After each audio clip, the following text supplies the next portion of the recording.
DNA జ్యోతిష్యానికి సాధారణ జ్యోతిష్యానికి తేడా ఏమిటంటే వేల సంవత్సరాల నుండి సాధారణ జ్యోతిష్యం ద్వారా ఒక జాతక చక్రం చూసి భూత భవిష్యత్ వర్తమాన కాలాలలో ఎప్పుడు ఎలా ఏమి జరుగుతుందని చెబుతూ ఒకవేళ అవి గాని అనుకూలంగా జరగకపోతే ఎలాగైనా ప్రకృతికి విరుద్ధంగా వాటిని మార్చేయాలని, అది కుదరకపోయినా పరిహారాల నెపంతో చేసే పద్ధతిది. కానీ దానికి మారుగా డిఎన్ఏ జ్యోతిష్యం ద్వారా ఇవన్నీ ఎందుకు జరుగుతున్నాయని కనుగొని ఒక పని చేసే ముందే అది సరైనదా కాదా అని సరైన సమయంలో మనము తీసుకునే మంచి నిర్ణయం జీవితంలో అన్నింటిలో విజయాలు సాధించడానికి సలహాలు మార్గదర్శకాలు చెప్పే నిజమైన జ్యోతిష్య విధానం ఇది. ఏది మీకు అవసరమో మీరే నిర్ణయించుకోగలరు.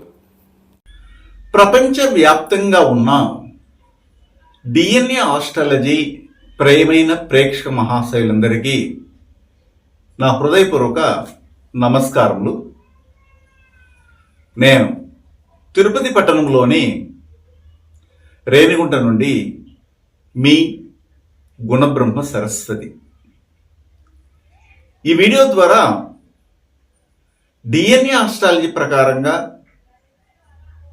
రచ్చలు రగడలు, కోర్టు కేసులు, తగాదాలు ఇలాంటి సమస్యలతో ఏ వర్గాల వారు ఇబ్బంది పడుతున్నారు, అదేవిధంగా ఎవరితో వీరు అసూయకు, ఈర్ష్యకు, గిట్టనితనానికి లోనయ్యి ఇబ్బంది పడుతున్నారు, అదే రీతిలో ఎవరితో వీరు ఆర్గ్యుమెంట్స్ ఎక్కువగా తీసుకోవడం వల్ల, అంటే ఏమిటి, పిడివాదముతో గొడవలు పడడం వల్ల రకరకాలైన ఈతి బాధలకు చాలా వరకు ఊబిలో మునిగిపోతున్నారు అన్న అంశాల్ని మనం తెలుసుకోబోతున్నాం. సర్వసాధారణంగా ట్రెడిషనల్ ఆస్ట్రాలజీ ప్రకారంగా ఏం చెప్తారంటే, కాలపురుషునికి 6వ భావము కన్య అనే భావము రుణ రణ రోగస్థానంగా చెప్పడం వల్ల అది ఒక పంచాయతీ భావంగా కూడాను మనము చిత్రీకరించాం.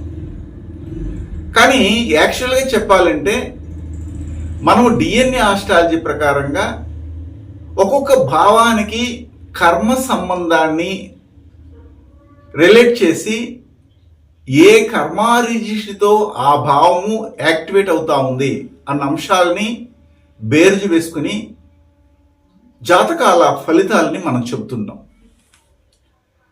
అయితే ఇక్కడ మనం చెప్పే విషయాల్లో ముఖ్యంగా ఒకరికి మన వలన మనం చేసే ప్రకటనల వలన కావచ్చు, మన దగ్గర ఉన్నటువంటి వాటిని షో ఆఫ్ చేయడం వల్ల కానీ, లేదా మన దగ్గర ఉన్నటువంటి విషయాల్ని ప్రశంసించుకోవడం వల్ల, లేదా గొప్పగా బూస్ట్ చేసుకోవడం వల్ల, పోస్టులు వేసి అతికించడం వల్ల అని కూడా అంటారు. అంటే ఏమిటి, దాన్ని బాగా బయట వాళ్ళకి తెలియాలి, మన గొప్పతనం అని చెప్పుకోవడానికి కొంతమంది ఇష్టపడతారు.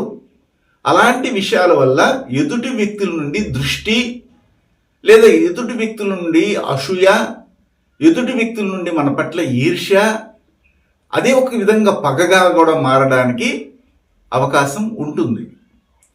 అయితే అది ఏ భావముగా ఉంటుంది అన్న అంశాన్ని మనం డిఎన్ఏ ఆస్ట్రాలజీ ప్రకారంగా డీకోడ్ చేస్తాము. అది ఏ భావం అంటే కన్య అనే భావము. మీరు అనుకోవచ్చు వెంటనే, ఓహో కన్య అనే భావము కాలపురుషునికి 6వ భావముగా వస్తుంది కాబట్టి డిఎన్ఏ ఆస్ట్రాలజీ కూడా అలాగే అంటున్నారేమని అనుకోవచ్చు. కానీ మనం ప్రతినిత్యము ప్రతి ఒక్కరి జీవితంలో పొందే ఇబ్బందులు, రచ్చలు రగడలు, పోటీతత్వము, అసూయ, ఈర్ష్య, దృష్టి వలన వచ్చే కష్టాలు, కోర్టు వ్యవహారాలు, ఆర్గ్యుమెంట్స్, వాగ్విధాలు ఇవన్నీ జరగడానికి కారణము ఈ 12 భావాలలో పరిశీలించినట్లయితే 6వ భావముగాను, 2వది మరియు 11వ భావముగా చెప్పుకోం. ఎట్లా 11వ భావం అని చెప్తామంటే, నేను చెప్పేది కాలపురుషుని యొక్క ఆర్డర్లోనే మాట్లాడుతున్నా.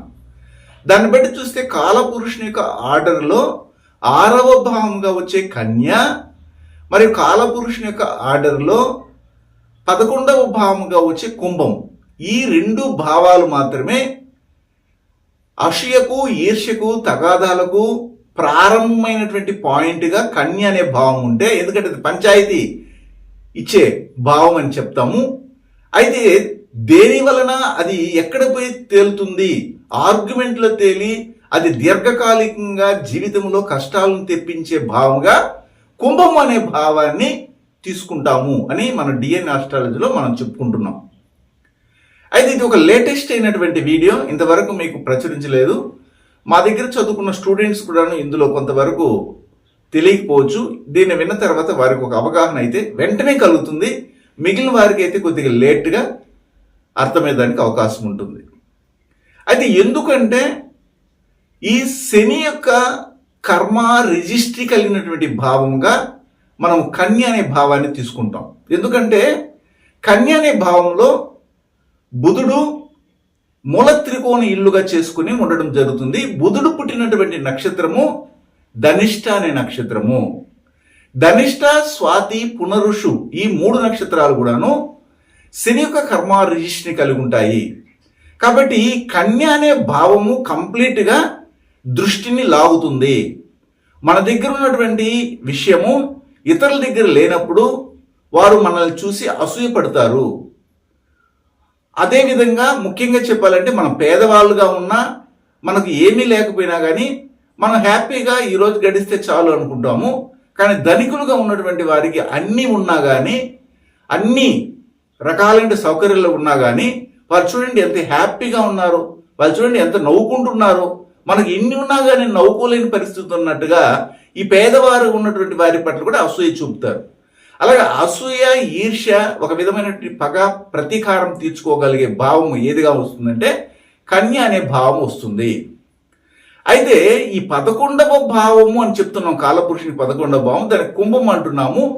ఈ కుంభము ఆర్గ్యుమెంట్స్ని ఇంకా రెచ్చగొట్టి చిన్న విషయాన్ని కూడా పెద్దదిగా చేయడము, అంటే ఇప్పుడు గోటితో పోయేది గొడ్డలి వరకు వచ్చే విధంగా చేసే భావం ఏదంటే 11వ భావంగా చెప్పబడే కుంభము. కాలపురుషుని 11వ భావంగా చెప్పబడే కుంభము.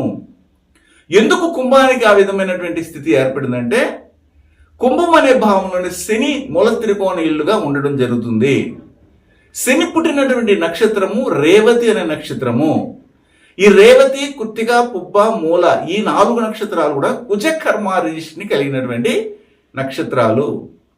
కాబట్టి కుజుడు అంటే ఏమిటంటే వేగము, కోర్టు కేసులు, తగాదాలు, వాగ్విధము, పిడివాదము, అదేవిధంగా కొట్టడము, తిట్టడము, రచ్చ రగడలతో కూడినటువంటి వివాదాన్ని ప్రేరేపించే, ప్రకోపించే గ్రహ కారకత్వాలుగా మనం చెప్పుకుంటాం. కాబట్టి ఈ కుంభము అనే భావానికి ఇలాంటి పరిస్థితి ఉంటుంది. కాబట్టి ప్రతి ఒక్కరికి వారి యొక్క లగ్నంలో నుండి కన్య అనే భావం ఎన్నవ భావంగా వస్తుందో ఆ భావము మీ జీవితంలో జరిగే రచ్చలు, రగడలు, కార్పణ్యాలు, ప్రతీకారాలకు ప్రారంభ పాయింట్గా ఉంటుంది. అక్కడి నుంచే అసూయ, పోటీతత్వము, ఈర్ష్య ఇలాంటివి స్టార్ట్ అవుతాయి.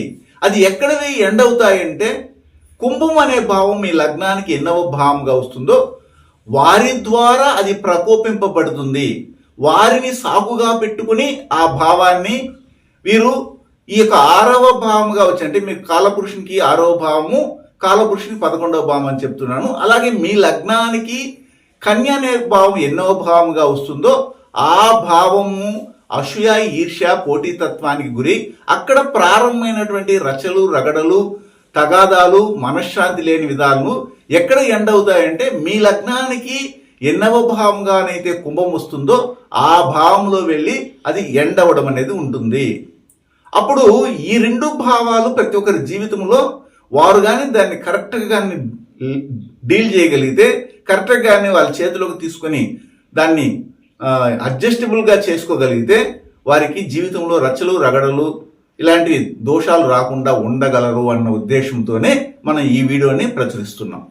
ఆ విధంగా ఒక్కొక్క లగ్నానికి, మనం రాశి గురించి మాట్లాడట్లేదు, డిఎన్ఏ ఆస్ట్రాలజీ ప్రకారంగా ఒక్కొక్క లగ్నానికి మనం తీసుకొని ఏ లగ్నానికి చెందినటువంటి వారికి ఈ కన్య అనే భావం ఎన్నవ భావంగా వస్తుంది, ఆ భావ సంబంధమైనటువంటి కారకత్వాలతో ప్రారంభమైనటువంటి అసూయ, పోటీ, ఈర్ష్య ఇలాంటి గిట్టనితనము, ఒప్పనితనము, దృష్టి దోషాలతో ప్రారంభమయ్యి ఎక్కడ పోయి ఎండ్ అవుతుందంటే అదే లగ్నానికి కుంభం ఎన్నో భావంగా వస్తుందో ఆ భావ బంధుత్వ కారకత్వాలని సాకుగా పెట్టుకుని ఆ యొక్క యుద్ధం అనేది నడుస్తుంది, ఆ రచ్చ అనేది వస్తుంది, ఆ రగడ అనేది వస్తుంది, ఆ కోర్టు సంబంధమైన వ్యవహారాలు నడుస్తాయి అనేది అన్ని గురించి ఇప్పుడు మనము ఒక్కొక్క దాన్ని తెలుసుకోబోతున్నాం. గురువు గారి నుండి డిఎన్ఏ ఆస్ట్రాలజీ ప్రకారంగా మీ జాతక పరిశీలన చేయించుకుని సలహాలు, మార్గదర్శకాలను పొందాలంటే మా త్రిశక్తి డిఎన్ఏ ఆస్ట్రాలజీ యూట్యూబ్ ఛానల్లో మరిన్ని వీడియోలు చూసి ఒక అవగాహనకు వచ్చాక మీకు ఉపయోగపడుతుందనిపిస్తేనే ఫోన్ ద్వారా కానీ లేదా డైరెక్ట్గా కానీ అపాయింట్మెంట్ కొరకు సంప్రదించగలరు. కాలపురుషునికి 6వ భావంగా వచ్చే కన్య అనే భావము, అదేవిధంగా కాలపురుషునికి 11వ భావంగా వచ్చే కుంభము అనే భావాలు ఒకరి జీవితంలో మానసికంగా ప్రశాంతత లేకుండా చేసే భావాలు, రచ్చలు, రగడలు, కార్పణ్యాలతో, ఈర్ష్య, అసూయలతో, పోటీతత్వముతో ఎక్కువగా ఇబ్బంది పడే విధంగా చేసే భావాలుగా మనము చెప్పుకుంటూ వస్తున్నాం. ఆ క్రమంలో ఇప్పుడు ఒకరిది వృశ్చిక లగ్నం అనుకుందాం. ప్రపంచంలో ఎన్నో వేల కోట్ల మంది వృశ్చిక లగ్నంలో పుట్టినటువంటి వాళ్ళు ఉన్నారు. కానీ మనం ఎంత ఎదిగినా ఒక వృక్షములాగా అది ఎంత ఎదిగినా వంగి ఉంటుంది, 10 మందికి నీడనిస్తుంది అన్నట్లుగా మనం ఎంత స్థాయికి వెళ్ళినా మన గురించి ప్రగల్భాలు చెప్పుకోవడం అనేది ఈ మధ్యకాలంలో కొన్ని తగ్గినాయి. కానీ మొట్టమొదటి రోజుల్లో చూసినట్లయితే వారికి ఏమైతే ఉందో వాటి గురించి ఎక్కువగా చెప్పుకోవడం అనేది ఇష్టపడేవాళ్ళు. ఇప్పుడు మనం ఏదైనా ఒక ఫంక్షన్కి వెళ్ళినా కానీ మొట్టమొదట ఒక ఇద్దరికి పెళ్ళైన తర్వాత అడిగే క్వశ్చన్ ఏంటంటే, మీకు పిల్లలు పుట్టారండి, మీకు ఎంతమంది పిల్లలు అంటారు. అవునండి, మాకు ఒక అమ్మాయి ఒక అబ్బాయి అండి, మాకు 3 పిల్లలండి అనేవాళ్ళు. పూర్వమంతా కూడాను ఎంతమంది ఎక్కువ మంది బిడ్డల కంటే వాళ్ళు సంపద కలిగిన వాళ్ళు అనేవాళ్ళు. అందువల్ల వాళ్ళు చెప్పు మాకు 11 మంది బిడ్డలండి, మాకు 13 మంది బిడ్డలండి అంటే వాళ్ళని గొప్పగా చూసేవాళ్ళు. అంటే వాళ్ళ గొప్పతనం ఎక్కడ తెలిసేది అంటే బిడ్డల పుట్టుకలో తెలిసేది, పుట్టే విషయాల్లో తెలిసేది. ఈ రోజుల్లో ఏమిటంటే మీకు ఎన్ని ఇల్లులు ఉన్నాయి, సొంత ఇల్లు ఉందా, మరి ఉద్యోగం ఉందా, వాహనం ఉందా, కారు ఉందా, లేదా స్కూటర్ ఉందా, ఇట్లాంటివి అడిగితే అవి గొప్పగా చెప్పుకోవడం. ఒక పెళ్లికి వెళ్ళినప్పుడు ఎవరు ఆడవాళ్ళు ఎంత బాగా చక్కగా అలంకరించుకుని నగలు అవి ధరించి వస్తే ఓహో మంచిగా ఉన్నారు అంటే ఇవన్నీ కూడా ఎగ్జిబిషన్.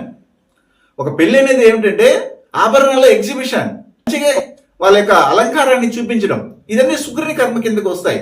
అప్పుడు వాళ్ళ గొప్పతనం ఎంత మనం ఇంట్లో తింటున్నా తినకపోయినా, మనం బతికినా సరిగా లేకపోయినా, మనకి ఎన్ని కష్టాలున్నా కానీ ఒక ఫంక్షన్కి వెళ్ళినప్పుడు అందరికి ముందర అలంకారంగా షో ఆఫ్ చేయాలి. అలాంటి షో ఆఫ్ వల్ల వచ్చే కష్టాలే మనం ఇప్పుడు ఈ కన్య అనే భావం తెలియజేస్తుంది. కాబట్టి వృశ్చిక లగ్నానికి షో ఆఫ్ ఎక్కడ ఉంటుందంటే 11వ భావంగా వచ్చే కన్యని తెలియజేస్తుంది. ఈ 11వ భావం ఏమిటంటే మన లాభము. మనం ఏదో ఒక వృత్తి చేస్తుంటాం, వ్యాపారం చేస్తుంటాం, లేదా ఉద్యోగం చేస్తుంటాం, లేదా ఎక్స్ట్రా కరికులర్ యాక్టివిటీతో ముఖ్యంగా ఏమిటంటే ఈ యొక్క సర్ప్లైస్ గెయిన్స్ పొందడానికి ఒక ఆర్గనైజేషన్ని ఏర్పాటు చేసుకుంటాం. దాని ద్వారా కోకుళ్ళైనటువంటి డబ్బులు వచ్చి పడుతుంటాయి.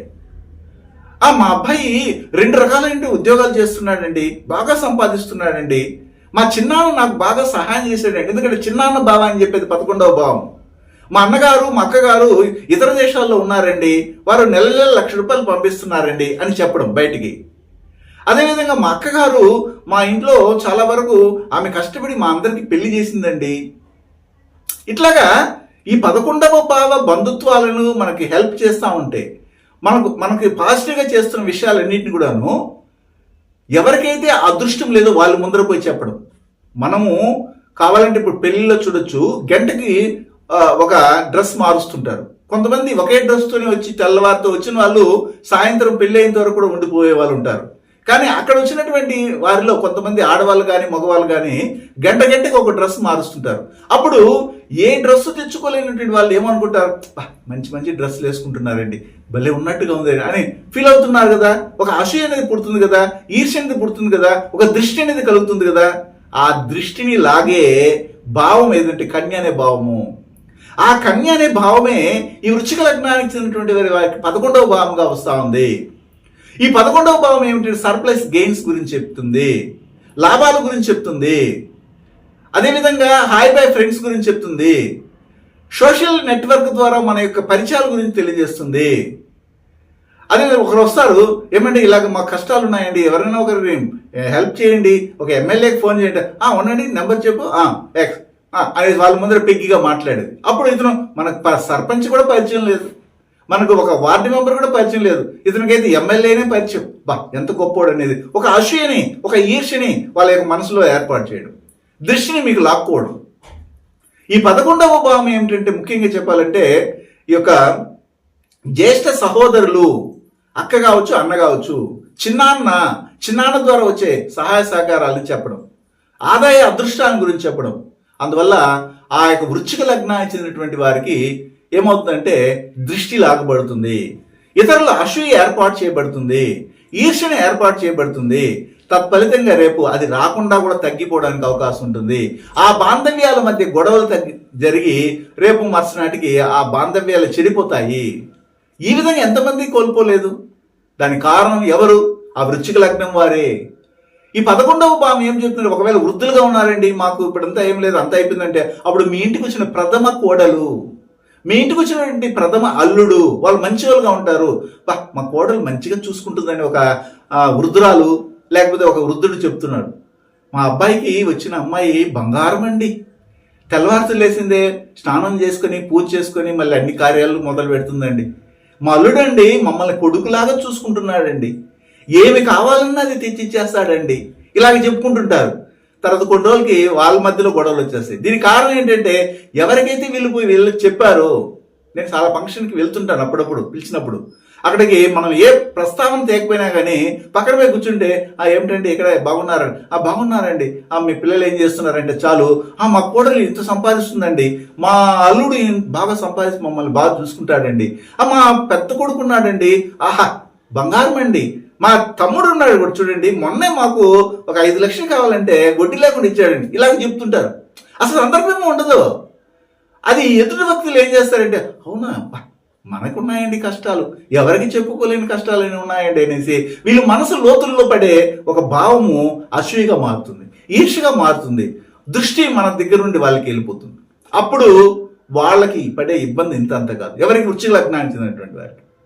అయితే వీళ్ళు ఎవరితో ఆర్గ్యుమెంట్ చేయకూడదు, జీవితంలో గొడవలు రచ్చలు రగడలు ఇలాంటివి ఎవరితో ఆర్గ్యుమెంట్ చేయకూడదు, ఎవరితో ఎక్కువగా వీరి యొక్క గొప్పతనం చెప్పుకోకూడదని చెప్పాను, దానివల్ల వచ్చే పంచాయతీ ఏమిటో చెప్పాను. అయితే ఎవరి విషయంలో ఏ విషయంలో ఆర్గ్యుమెంట్ జీవితంలో చేస్తే వీళ్ళకి డ్యామేజ్ అవుతుందో చెప్తాను. ఈ వృశ్చిక లగ్నం వారికి 4వ భావంగా కుంభం వస్తుంది. మీకు తెలుసు 4 అనేది విద్య, ఇల్లు, స్థలము, ఆస్తిపాస్తులు, వాహనము, తల్లి. ఈ విషయంలో ఆర్గ్యుమెంట్ చేయకూడదు. అంటే ఏమిటి? ఎవరితో వీళ్ళు ఆర్గ్యుమెంట్ చేయకూడదు. ఏ విషయానికైనా కానీ ఎక్కువగా తగ్గిపోవాలి. ఎవరితో అంటే తల్లితో ఆర్గ్యుమెంట్ చేయకూడదు. చేస్తే మాత్రం డ్యామేజ్ అయిపోతుంది. పక్కింటి వాడు ఒక ఇల్లు కడుతుంటాడు, మనం ఒక ఇల్లు కడుతుంటాము. ఇంటి సంబంధమైన విషయంలో, డాక్యుమెంట్ విషయంలో ఆర్గ్యూ చేయకూడదు. ఆర్గ్యూ చేస్తే కంపల్సరీగా వాడు వెళ్ళి ఇంజక్షన్ ఆర్డర్ తెస్తాడు. ఆ తర్వాత ఇల్లు ఆగిపోతుంది. తర్వాత వచ్చి జీవితకాలం కోర్టులు తిరుగుతుండాలి, సివిల్ కేసు కాబట్టి. ఆస్తిపాస్తుల విషయంలో వీళ్ళు చాలా జాగ్రత్తగా ఉండాలి. విద్య సంబంధమైనటువంటి విషయంలో, డాక్యుమెంటేషన్ విషయంలో, చదువుకు సంబంధమైనటువంటి డిగ్రీ పొందే కాలేజీలో, మీ సొంత ఊరిలో, వ్యవసాయం చేసే చోట కంపల్సరిగా వాహన సంబంధమైనటువంటి విషయాలలో ఆర్గ్యుమెంట్ చేస్తే అది పెద్ద గొడవగా మారి కోర్టులో పోయి చిగులుకుంటాం. నేను ఎందుకు అంటున్నాను? కుంభం అనే భావము అన్ని వేళలా కుజకర్మారీష్ని కలిగి ఉంటుంది. కుంభం అనే భావములోనే శని అనే గ్రహము మూల త్రికోణ ఇల్లుగా నివసిస్తుంది. శని పుట్టిన నక్షత్రము రేవతి నక్షత్రము. ఈ రేవతి నక్షత్రము కృత్తిక, పుబ్బ, మూల నక్షత్రాలు కుజ కార్మిక రీష్ని రేడియేట్ చేస్తుంటాయి. అన్ని వేళలా 100% ఈ యొక్క కుంభం అనేది కుజకర్మ రీష్ని బయటికి వెదజల్లుతుంది. కుజుడంటే ఆవేశపరుడు. కుజుడంటే వేగము, కోర్టు తగాదాలు, అనవసరమైన రచ్చలు రగడలతో ఇరికించడము, అది స్వతహాగానే డిఫాల్ట్గా చేసేస్తుంది. అందువల్ల ఈ వృశ్చిక లగ్నానికి 4వ భావంగా వచ్చే ఏ బంధుత్వాలైతే ఉన్నాయో, ఏ కారకత్వాలైతే ఉన్నాయో ఆ కారకత్వాలతో ఆర్గ్యుమెంట్ చేస్తే అది చినికి వాన పెద్దదై తుఫాన్ అయిపోతుంది. చివరికి మానసికంగా మీరు కుంగిపోయే విధంగా చేస్తుంది. రాత్రింపగలు నిద్రలేని జీవితాన్ని ఇస్తుంది. అదేవిధంగా చూడండి, ఇప్పుడు వృశ్చిక లగ్నంలో ప్రపంచంలో ఎన్ని వేల కోట్ల మందైనా ఉండని వారికి వచ్చే తల్లి, వారికి జన్మనిచ్చినటువంటి తల్లి కుటుంబంలో కృత్తిక, పుబ్బ, మూల, రేవతి నక్షత్రాలు కంపల్సరీగా ఉంటాయి. అలా ఉండకపోతే వీళ్ళది వృశ్చిక లగ్నమే కాదు అని చెప్పొచ్చు. మీరు చెక్ చేయండి. మీరేం చేస్తారు? లేదండి కృత్తిక, పుబ్బ, మూల, రేవతి అని అంటారు. కారణం ఏంటి? మీరు రాసి చూడటం మాత్రమే తెలుసు. లగ్న పాయింట్ పడిన నక్షత్రము, లగ్నాధిపతి పడిన నక్షత్రం కూడా చూడండి. అందులో ఈ మూడింటిలో కంపల్సరీగా కృత్తిక కానీ, పుబ్బ కానీ, మూల కానీ, రేవతి కనెక్ట్ కాకపోతే మీ జాతకం వృశ్చిక లగ్నమైనది కాదు, తప్పు అని కూడా నిర్ధారణ చేయొచ్చు. కొంతమంది మనం వీడియోలు పెట్టినప్పుడు మా దాంట్లో లేదండి అని పెడుతుంటారు. నేను పూర్వజన్మ రహస్యాల గురించి చెప్పిన, ఒక రాశి గురించి చెప్పినప్పుడు కొంతమంది చాలా అవునండి మీరు ఎట్లా చెప్పారు అన్నారు. మరి కొంతమంది లేదండి మా దాంట్లో, అంటే మీ రాసే తప్పు, మీ జాతకమే తప్పు. మాది ఎట్టి పరిస్థితుల్లో తప్పు కానేరదు, కాదు కూడా జీవితంలో అన్ని విధాలుగా ఎక్స్పీరియన్స్డ్ అయ్యి అనేక వందల జాతకాలను పరిశీలించిన మేరకే ఒక విషయాన్ని నేను వీడియోలో చెప్పడానికి ప్రయత్నం చేస్తాను, లేకపోతే చెప్పను. అదేవిధంగా ఈ వృశ్చిక లగ్నానికి చెందినటువంటి వీరి 11వ భావము చిన్నాన్న, జ్యేష్ఠ సహోదరులు, అలాగే మీ ఇంటికి వచ్చినటువంటి ప్రథమ కోడలు, ప్రథమ అల్లుడు, వీళ్ళ జాతకాలు ముందర పెట్టుకుని చూడండి. ఇది సత్యము, దీంట్లో ఎలాంటి అబద్ధం కానీ అవాస్తవం కానీ ఉండదు. వారి యొక్క జాతకాల్లో రాశిపడి నక్షత్రం, లగ్న పాయింట్ పడి నక్షత్రం, లగ్నాధిపతి పడి నక్షత్రాలు 7 నక్షత్రాలతో కలయిక ఉంటుంది. అలా ఉంటేనే మీకు ఇంటికి వచ్చినటువంటి లేదా మీతో సంబంధాలు కలిగినటువంటి ఎవరు చిన్నాన్న కానీ, చిన్నాన్న కుటుంబం కానీ, అక్క అన్న కుటుంబాలు, అలాగే మీ ప్రథమ కోటలు, ప్రథమ అల్లుడికి సంబంధించిన జాతకం కరెక్ట్ అని, లేదంటే వాళ్ళది కరెక్ట్గా ఉండి మీది తప్పై ఉండొచ్చు. అవి ఏమి నక్షత్రాలు? భరణి, మక, జ్యేష్ఠ, ఉత్తరాభద్ర మరియు ధనిష్ట, స్వాతి, పునరుషు నక్షత్రాల్లో ఖచ్చితంగా కనెక్ట్ అయి ఉండ తీరాలి. లేకపోతే ఈ యొక్క ప్రకృతి అనేది నేను చెప్పే విషయాలన్నిటి కూడాను అబద్ధంగానే ప్రకటించాల్సిందే. నేనైతే అబద్ధాలు చెప్పటం లేదు. ఈ ప్రకృతికి తెలుసు మనం చెప్పేవి ప్రకృతి కనెక్ట్ అయ్యి చెప్తున్నాము. ఇది నిజం చేయాల్సిన బాధ్యత ప్రకృతిదే. ఇది సాధన శక్తి, మన అభ్యాసం అలా ఉంటుంది. కాబట్టి ఎవరు ముఖ్యంగా వృశ్చిక లగ్నానికి చెందిన వారు 11వ భావం కన్యగా వస్తుంది కాబట్టి అక్కడ అషియని దృష్టిని మీ వైపుకి లాక్కోకుండా మీరు ప్రవర్తించాలి. పోస్ట్లేసి అతికించకూడదు, దాన్ని మీరు ఎక్కువ షో ఆఫ్ చేయకూడదు, ఎవరితో ఆర్గ్యుమెంట్ చేయకూడదు. 4వ భావ బంధుత్వ కారకత్వాలు మరియు దానికి సంబంధించినటువంటి కారకత్వాలతో ఆర్గ్యుమెంట్ చేయకూడదు. కీప్ క్వైట్ అని చెప్తున్నాను.